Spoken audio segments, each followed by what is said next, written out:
En un movimiento realmente grandioso porque hubo muertos.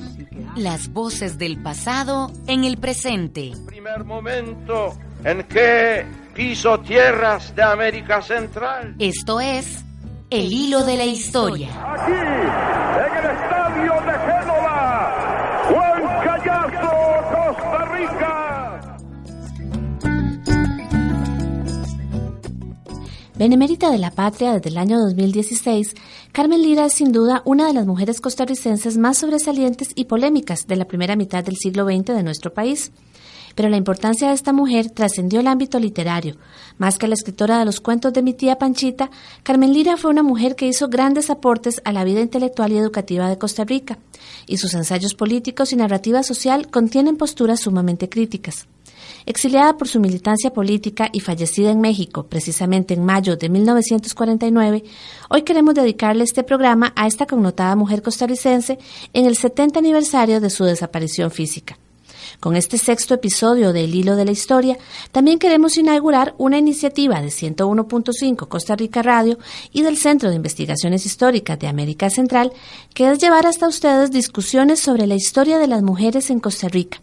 Y qué mejor manera que empezar a hacerlo discutiendo sobre el legado de Carmen Lira.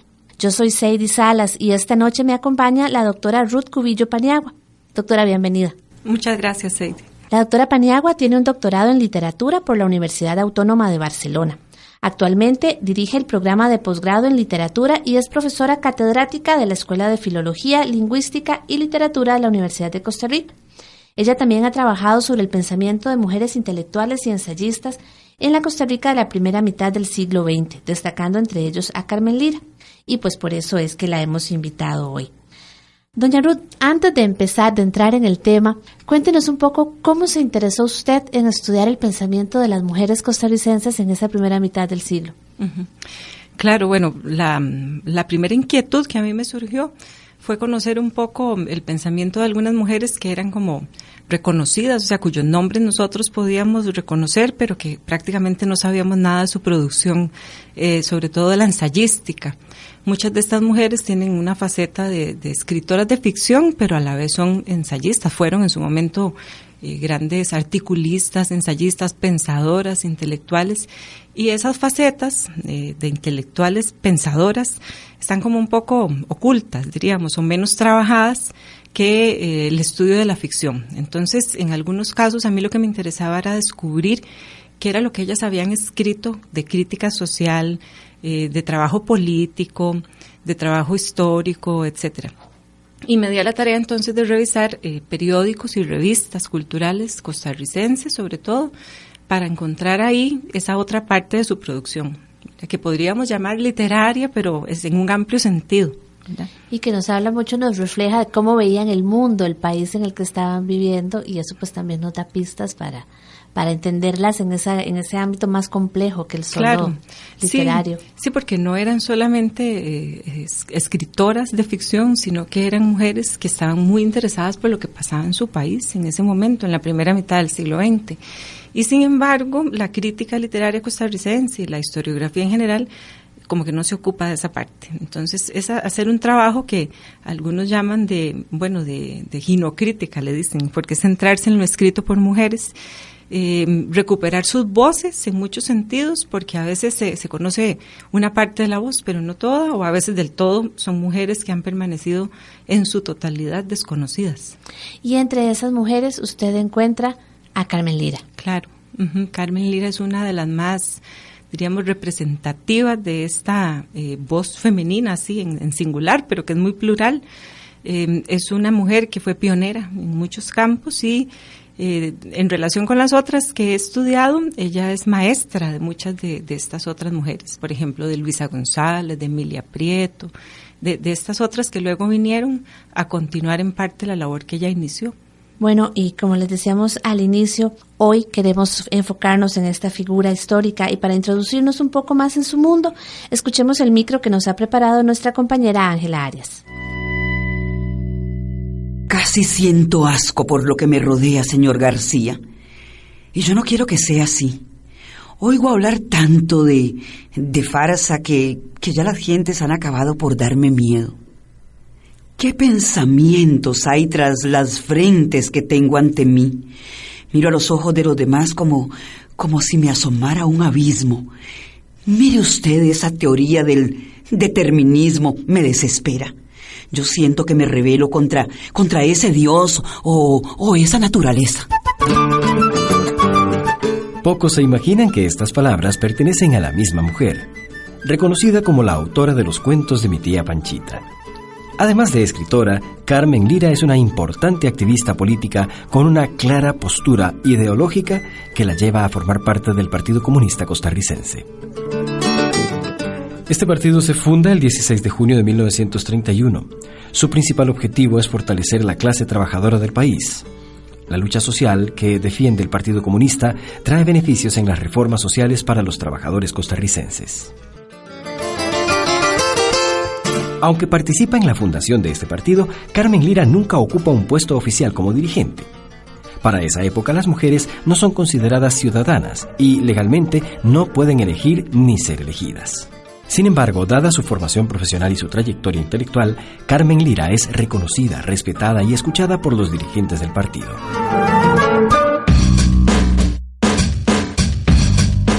Parece como si toda la fuerza de la rebeldía de estos pueblos estuviera en la pluma de revolucionarios sentados en la lengua de sus oradores que se dicen socialistas y comunistas.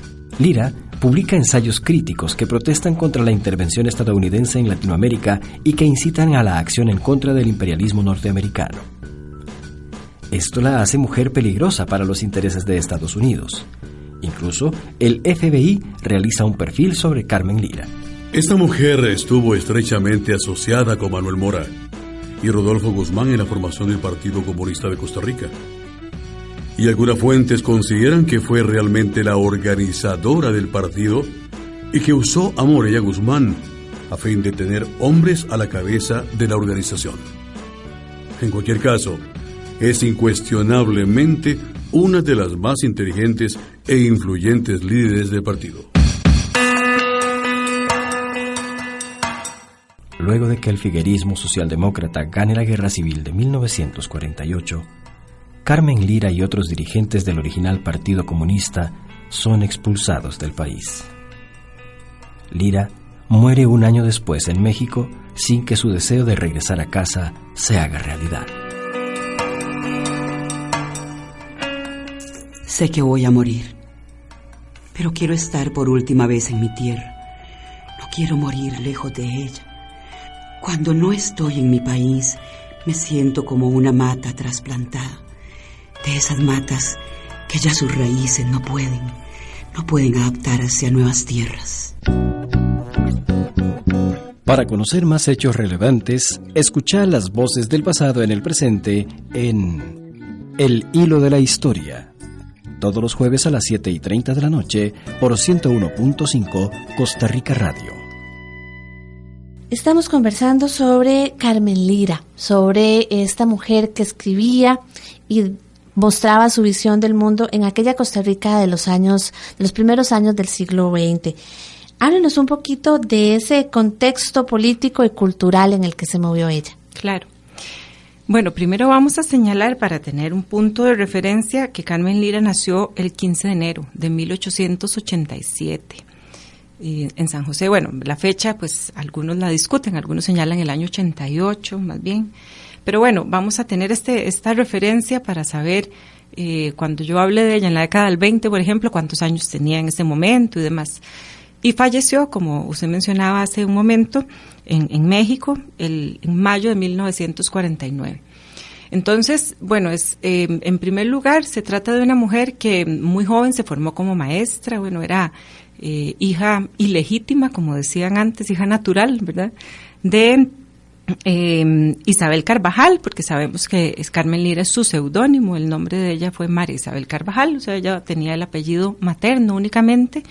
Y bueno, se informa entonces que su padre fue Gaspar Venegas. O sea, estos datos que les estoy indicando ahorita son parte de un informe elaborado por el FBI por encargo, ¿verdad? Bueno, de no sabemos exactamente quién, pero a Carmen Lira la comenzaron a investigar en la década del 30 en Costa Rica, ¿verdad? Porque, fue una de las fundadoras del Partido Comunista, que a eso me iba a referir en un momento. Pero bueno, lo que me interesa señalar es que ella en primera instancia se forma como maestra de primaria, preescolar, primaria, se forma en la que no venía de un hogar aristocrático, para ni nada de eso. Para nada. En la pedagogía Montessori ella se especializa en esto y empieza a trabajar como maestra en una institución pública. Ella empieza a tener, diríamos, nexos, conexiones con otros intelectuales de la época, como Joaquín García Monge, por ejemplo, que, por cierto, me gustaría hacer un brevísimo paréntesis para señalar que justo este año, en el 2019, en septiembre, se cumplen 100 años de la publicación del primer número de Repertorio Americano, que es esta revista tan importante que editó por casi 40 años Joaquín García Monge. Carmen Lira escribió mucho en el Repertorio Americano, ensayos políticos sobre todo. Pero bueno, había un grupo de intelectuales que tenían la inquietud de denunciar cosas, o sea, denunciar lo que ellos consideraban injusticias sociales, cosas que pasaban en Costa Rica, este país que siempre ha tenido esa autoimagen de pacífico, de igualitario, de que aquí, ¿verdad?, todo está perfecto, no pasan grandes cosas, ni muy graves. Pues bueno, este grupo se denominó, o ha sido denominado posteriormente, la generación del Repertorio Americano, justamente porque se construyeron en buena parte en torno a esa revista cultural. A ese grupo pertenecían García Monge, Carmen Lira, Billo Celedón, etcétera, o sea, una serie de intelectuales que nosotros reconocemos fácilmente. Luego se sumaron otros más jóvenes, como Fabián Dobles, como Joaquín Gutiérrez, de la generación siguiente. Pero esta generación, francamente, lo que tenía era una gran inquietud social, o sea, era el interés de generar conciencia, sobre todo entre la gente más pobre, de su situación. Entonces, Carmen Lira es una de las iniciadoras de la narrativa social en Costa Rica, o sea, tanto la narrativa breve como la novela, junto con estos otros señores que mencionaba. Era una de las pocas mujeres que participaban en ese momento en este grupo, y ella pasó, diríamos, por varias facetas, políticamente hablando. Bueno, a riesgo de ser un poco reduccionista, ella anduvo un poco por el anarquismo, luego el aprismo, que es diríamos, una postura política proveniente de Perú, de Víctor Manuel Haya de la Torre, el partido APRA, y luego llegó al comunismo, ya al inicio de la década del 30, o sea que siempre fue una mujer, diríamos, contestataria en ese sentido, en su postura política. Ella siempre fue muy crítica, muy transgresora, siempre ubicada en espacios no tradicionales. Y de transformación, ¿verdad? Al contrario del pensamiento conservador, que parte de que las cosas están bien como están, buscando cómo cambiar lo que se veía como esa injusticia. Necesitamos en este momento hacer una pausa, pero ya vamos a volver para seguir conversando sobre Carmen Lira. El hilo se hilvana, se zurce, se enreda, se suelta y continúa, se teje y se hace trama. Vamos a una pausa y ya regresamos con El hilo de la historia.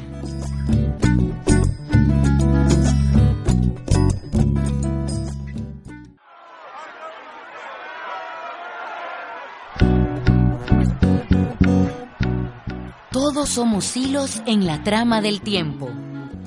Estamos de regreso en El hilo de la historia. Por mucho tiempo.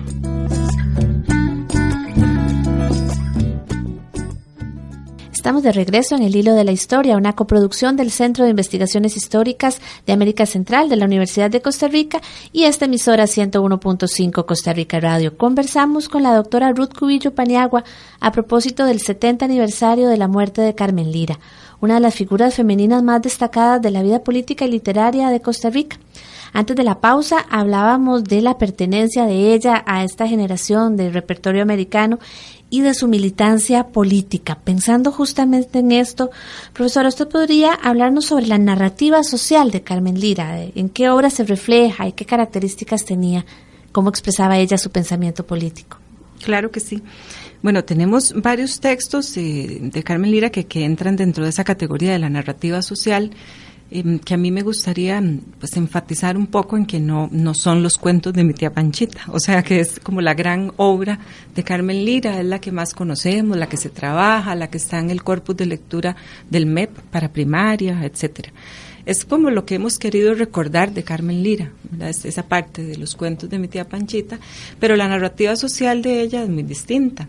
Primero, hay una gran preocupación de ella como maestra, o sea, le interesa muchísimo la niñez costarricense y las condiciones, las malas condiciones en las que muchos de estos niños viven y así tienen que asistir a la escuela, ¿verdad? Entonces hay una serie de trabajos de ella, publicados algunos en repertorio americano, que se llaman Siluetas de la Maternal, que son pequeños ensayos, diríamos, o articulitos, donde ella describe esas situaciones que ella ve en el aula, ella como maestra. Desde la realidad concreta. Claro.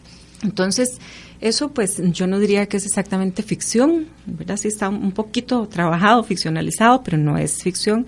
Pero ya luego tenemos otros textos como Bananos y Hombres, que es una colección de cuentos donde ella explica que el título es así, Bananos y Hombres, porque ella dice que para la United Fruit Company, en el Caribe costarricense, ¿verdad? En la década del 20, el 30, los bananos estaban primero que los hombres. O sea, que importaba más el racimo de bananos, que importaba más sacar la producción, hacer la exportación, que lo que les pasaba a las personas que trabajaban ahí, porque ahí trabajaban familias enteras, hombres, niños, mujeres, ¿verdad? Y entonces ella en varios de esos cuentos explica cómo esta gente vivía en unas condiciones pero terribles, o sea, que se enfermaban, que no tenían médicos al alcance, que se morían por las fiebres tan terribles que cogían ahí, que tenían que invertir todo su salario en los famosos cupones de los comisariatos porque les pagaban con cupones, etcétera. Bueno, ella hace una serie de denuncias, eso sí ya está mucho más ficcionalizado, o sea, hay personajes ya que uno puede retomar, ¿verdad? Por ejemplo, hay un cuento que se llama Estefanía, y ese cuento es muy lindo, es la historia de, bueno, muy lindo digo yo, pero es una gran crítica porque es una historia terrible de esta mujer, de Estefanía. Hay otro cuento que se llama Ramona, la mujer de la brasa. Está el cuento de Bananos y Hombres, que es el que titula la colección, etcétera. O sea, este cuentario vale la pena retomarlo un poco para entender esa denuncia que hace Carmen Lira de la desigualdad social de la Costa Rica de esa época. Luego hay otro cuentario que refleja exactamente lo mismo o representa esto mismo, pero desde otra perspectiva, que se llama El barrio Conejo Fichi. Ese es aún menos conocido, este cuentario. Y ahí más bien lo que retrata es la vida de una serie de personas que viven en un barrio de ricos, en San José, en un barrio de ricos, en un barrio de esos cerrados, donde no puede entrar prácticamente nadie, gente que tiene dinero y que entonces no quiere mezclarse, diríamos, con la plebe, con la chusma, ¿verdad? Entonces viven ahí las dos caras de la desigualdad. Sí, pero entonces ahí hay otro tipo de problemas. Por ejemplo, los niños son obesos, porque tienen a su alcance, en contraste con los niños de los hijos de los bananeros, de los empleados bananeros, estos tienen a su alcance toda la comida que quieran y entonces son niños obesos, mujeres alcohólicas, hombres con problemas de todo tipo de drogas, adulterio, etcétera. O sea, un montón de problemáticas, pero en esa otra parte de la sociedad. El hilo de la historia. Doctora, ¿y en qué época fue que Carmen Lira estaba escribiendo este tipo de textos? Bueno, esta colección del barrio Conejo Fichi se publicó en el 1923, y ahí ella plantea en el prólogo algo que a mí me gustaría leer textualmente porque es pequeñito. Ella dice que en este barrio voy a meter todas las debilidades humanas que me salgan al paso, vestidas con un ropaje de importancia y honorabilidad. Es impresionante, ¿verdad? Yo le preguntaba la fecha precisamente por lo vigentes que siguen siendo estos textos, tanto el de las malas condiciones de trabajo en las bananeras como el de las clases altas, ¿verdad? En esta Costa Rica tan desigual que tenemos hoy. Realmente ha pasado casi un siglo y no ha cambiado mucho. Otra de las cosas que ella critica mucho en esta colección y también en una novela que es anterior, que es En una silla de ruedas, que es de 1917, es eso de la caridad cristiana, tal y como se entiende desde la religión católica. Un poco es como yo dono, yo doy, yo ayudo y así limpio mi conciencia y me quedo tranquilo viviendo en mi opulencia y mi riqueza. Entonces, ella, sobre todo en esta colección y en algunos pasajes de la novela, hace una fuerte crítica a esa postura. O sea, no basta con dar limosna para sentir que lavó su conciencia y que ya todo lo demás está bien. Y hay una fuerte, digamos, denuncia de eso también en un país tan católico como el nuestro, más, bueno, no sé si era más católico antes o ahora, no lo sé, pero lo que sí es verdad es que ella, si no hubiera tenido la postura política que tuvo, difícilmente podría haber tomado distancia de estas temáticas para criticarlas. Claro, precisamente su propuesta de que son problemas estructurales que deben atacarse de otra manera, y de ahí se comprende mejor su militancia, ¿verdad? Su militancia en el Partido Comunista. Precisamente, y tal vez por esta posición política, es que, lo conversábamos antes de arrancar el programa, la imagen de Carmen Lira que se nos ha seguido divulgando a través de la historia, la que aprendimos muchas generaciones, estaba más amarrada a esta imagen de la tía Panchita, de la buena maestra cuentacuentos, y no esa dimensión política. ¿Por qué cree usted que sucedió esto así? Bueno, yo creo que esto es un proceso claramente que se ha construido socialmente, esa imagen de Carmen Lira a lo largo de los años, pero yo creo que no es inocente, o sea, no es casual que eso haya sucedido así. Pienso que hay toda una reelaboración de la imagen de ella para que nos fijemos únicamente en esa parte que es, diríamos, menos peligrosa o menos transgresora. O sea, si logramos que Carmen Lira pase a la historia como es únicamente como la autora de los cuentos de mi tía Panchita, entonces vamos a lograr que no se estudie todo esto otro, ¿verdad?, de lo que hemos estado hablando aquí y más. Y eso pues es más tranquilizador, o sea, es menos inquietante, ¿verdad?, que toda esta otra parte, como decíamos, de denuncia, de crítica, etcétera. Y entonces, claro, o sea, fue una manera de recuperar a Carmen Lira como figura histórica, pero solo una parte de su actuación, solo una parte de su contribución. Pienso yo, ¿verdad?, que es un poco como lavar la imagen, si se quiere, o qué sé yo, hacerla menos peligrosa, eso es, ¿verdad? Entonces, pero sí pienso que esto no fue fruto de la casualidad, ¿verdad?, que es toda una construcción histórica, porque recordemos cómo fue que ella salió exiliada de aquí, ¿verdad? O sea, cuando termina la Guerra Civil del 48 y bueno, sale triunfante el Movimiento de Liberación Nacional, pues hay mucha gente que tiene que irse al exilio, ¿verdad? Manuel Mora, Carmen Lira, mucha gente, ¿verdad? Carmen Lira ya estaba más grande, era mayor que todos ellos. Recordemos que cuando se fundó el Partido Comunista en 1931, Carmen Lira ya era una mujer cuarentona, y en cambio estos jóvenes como Manuel Mora eran veinteañeros, o sea, ella era una doña a la par de esos chiquillos que estaban ahí con todas sus ideas revolucionarias, ¿verdad? Y claro, ya por eso en el 48 ella ya estaba más grande y estaba enferma además. Entonces, yo he oído, porque nunca he visto la carta, pero he oído muchas veces que Manuel Mora, que tenía cierta amistad con don Pepe Figueres, le escribió desde el exilio también a don Pepe, casi que suplicándole para que dejara volver a Chabela, como le decían ellos. Y don Pepe le dijo, mira, a mí me gustaría, o sea, yo no tengo nada, digamos, contra ella. Bueno, estoy absolutamente parafraseando porque digo que nunca he visto el documento, pero le dijo, no puedo porque políticamente tengo un proyecto que sostener, una imagen que mantener, y si yo permito que ella vuelva, de más o menos tanto mis adversarios como mis partidarios me van a linchar, y no puedo, y no la dejó volver, y de hecho ella murió muy rápido. Yo había escuchado también que tenían como el temor de que cuando ella regresara, los trabajadores y toda la gente que la quería tanto también del sector comunista, que por haber perdido la guerra estaba como bajoneado, la volvieran a levantarse y pudiera volver como a levantarse este ambiente de conflicto, y que por eso se tomó la decisión de no dejarla regresar a morir a su país. Qué triste. Sí, muy triste, porque ella anhelaba volver, porque ella sabía probablemente que estaba enferma y que le quedaba poco tiempo, y pues no lo logró.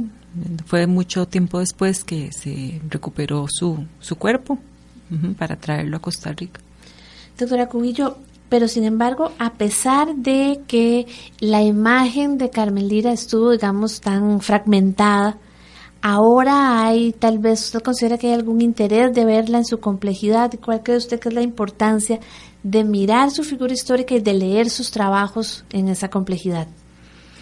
Bueno, yo creo que es casi que una deuda histórica que tenemos con ella y con el país, ¿verdad? No solo el pensamiento de ella, sino de muchas otras mujeres y de muchos otros hombres también, que quiero decir, o sea, no solamente pasa en el caso de Carmen Lira, pasa con otros autores también que se han leído de manera fragmentada por conveniencia política, ideológica.